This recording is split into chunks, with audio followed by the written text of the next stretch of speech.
Alright, let's work through reinforcement number 3 about salts.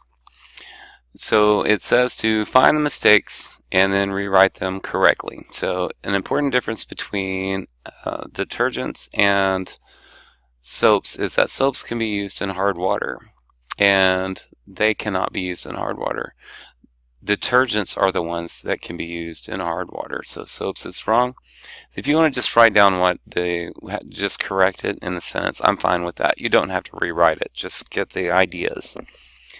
Both soaps and detergents contain long hydrocarbon chains. While soaps are formed from petroleum molecules, detergents are formed from natural fatty acids. And it should be that soaps are formed from natural fatty acids and detergents are formed from hydrocarbons. So we can cross these out. So swap those around a little bit. Antacids contain bases and other compounds of sodium, potassium, calcium, magnesium, or aluminum that react with salts in the stomach to lower salt concentration. And they're not lowering salt concentration, they're lowering acid concentration because an acid and a base mix together to make water and a salt. So if you add a base to an acid, it reduces the concentration of acid. And then number 4, titration is a process in which a solution of an unknown concentration is used to determine the concentration of another solution. And the problem word here is unknown. You begin with a solution that has a known concentration. So titration is where you use two solutions, one you know about and one you don't know about, to determine the concentration of the one you don't know about. Let's continue with reinforcement 3. On number 5. The endpoint of titration occurs when a drop of base turns the acid solution pink, but the color changes back again. And the endpoint of titration occurs when a drop turns the acid solution pink and the color persists.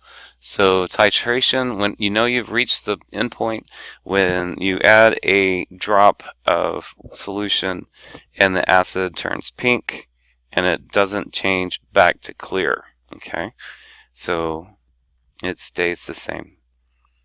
Soap has a nonpolar end that mixes easily with oily dirt. And actually soap has a polar end, which mixes easily with oil and dirt. That's what makes soap work.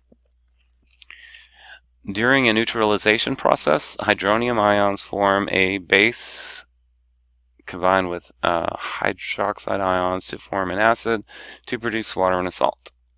So during neutralization, a neutralization reaction, hydronium ions form an acid from an acid. Holy cow, I can't read. Hydronium ions form an acid, so right there, and combine with hydroxide to form a base to produce water, from a base to produce water and a salt. So you're mixing an acid and a base, and make sure your ions are correct, but you're mixing an acid and a base and it makes water and salt. Salt is a compound formed when positive ions from an acid combine with the negative ions of a base. Salt is a compound formed when the negative ions from an acid combine with the positive ions from a base. So the thing is, they have their ion charges backwards here. So be sure you understand which has positive and which has negative ions.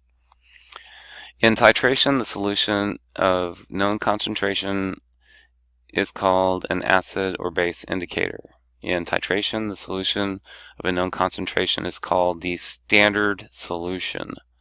Think about it. It's like a measurement standard is what you're using to compare to. Alright, that's all we have for reinforcement number 3.